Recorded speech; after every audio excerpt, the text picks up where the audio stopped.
Olá e sejam muito bem-vindos ao vídeo número 1 de A Corrida para Chimney Rock. Nesse vídeo a gente vai conversar um pouco sobre a contextualização da história, então quando ela se passa, quem somos e onde nós estamos. Então, sem enrolação, vamos lá. Essa história se passa em 1850. O objetivo geral é chegar ao território do Oregon. Oregon é um estado hoje em dia que se localiza na parte noroeste dos Estados Unidos. A distância da nossa viagem total é de aproximadamente 3.200 quilômetros e o tempo de viagem está estimado entre 4 a 6 meses. Nosso ponto de partida será a cidade de Independence, no Missouri, que fica em algum lugar aqui no meio do país, e o nosso destino, então, o território do Oregon. O livro, então, introduz um contexto geográfico. Ele fala que para chegar ao Oregon, nós vamos atravessar as grandes planícies americanas. Depois, nós vamos atravessar as montanhas rochosas, chegando, então, no nosso destino final. O livro também comenta que toda a parte oeste dos Estados Unidos era território indígena. O primeiro objetivo é chegar ao Chimney Rock. Chimney Rock, como vocês podem ver aí nessa foto, é uma formação rochosa que fica localizada no oeste do estado do Nebraska. O livro fala que o ideal é que você chegue lá em 6 semanas ou menos, porque daí você vai evitar de ter que cruzar as montanhas rochosas durante o inverno, que iria dificultar muito a sua viagem.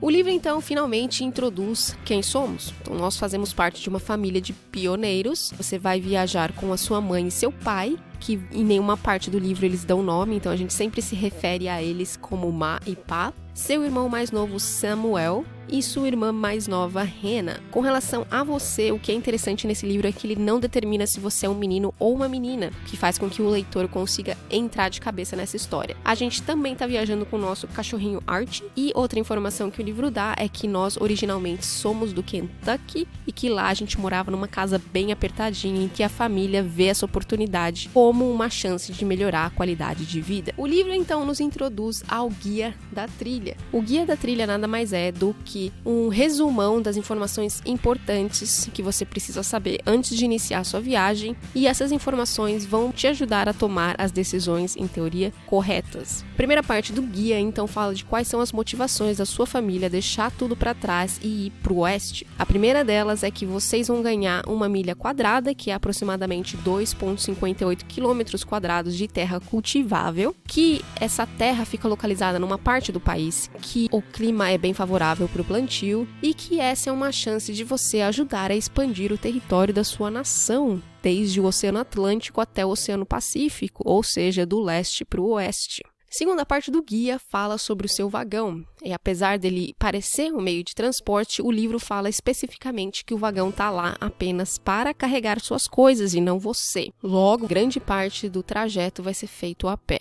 O livro então fala que você precisa levar 90 kg de comida por pessoa que vai fazer a viagem com você, não esquecer de levar ferramentas para construção, ferramentas para fazenda e ferramentas de reparo do vagão. Ele também fala que é importante levar itens úteis como cordas, armadilhas para animais, sapatos resistentes, roupas e um kit de primeiros socorros. Especificamente ele fala evite itens de luxo, então comidas não essenciais, roupas bonitas, imóveis deverão ser deixados de fora. Ele também diz que a sua carroça vai ser puxada por 6 bois e que, apesar de animais lentos, eles são animais muito confiáveis. O Wagon Train vai ser, como o livro se refere, a viagem em grupo. Então você vai viajar junto com outras famílias formando um Wagon Train. Quanto menores os grupos, mais fácil será de gerenciar as pessoas. Viajar em grupo vai facilitar algumas atividades, como caça e proteção das famílias, além de ter a possibilidade de encontrar pessoas com habilidades diferentes.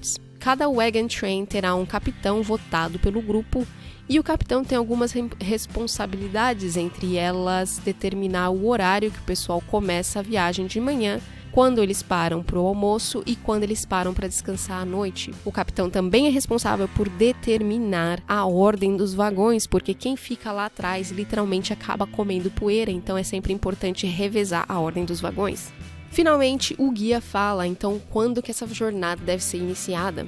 Ele fala para evitar sair muito cedo na primavera, pois haverá pouca grama para alimentar os bois. É importante notar que essa história se passa no hemisfério norte, então a primavera aqui começa em abril. Por outro lado, ele também diz para evitar sair muito tarde, para que você não tenha que cruzar as montanhas rochosas no inverno. Essa informação a gente já sabia. Seguindo em frente, então, ele faz um resumão dos desafios que a gente provavelmente vai encontrar. O primeiro deles é, caso a gente precise atravessar rios, a gente vai ter que identificar se ele é um rio raso, se for um rio raso sem problema. Caso seja um rio mais profundo e com correnteza, o livro sugere para que você o atravesse de maneira diagonal. Cólera e disenteria são doenças muito comuns nessa época, então caso você fique doente, o livro sugere que você pare, descanse e beba líquidos fervidos. Se você tiver que fazer descidas íngremes com o seu vagão, você vai ter que arranjar um jeito de travar as rodas e usar a sua força para ir baixando os vagões lentamente. O clima será bem severo, desde calor extremo, chuva, tempestade, chuva de granizo, talvez tornado, e que, tão importante quanto manter você seguro, você deve manter o seu vagão intacto e os seus animais saudáveis. Falando em animais, o guia mostra então alguns animais que a gente pode encontrar durante esse trajeto. Ursos negros, coiotes, búfalos, prairie dogs, eu não sei falar prairie dog em português, lobos, cobra, cascavel e ursos pardos. Com relação à cobra, ele dá informações específicas dizendo que caso você seja picado, evite movimentar-se, porque aí você evita que o veneno se espalhe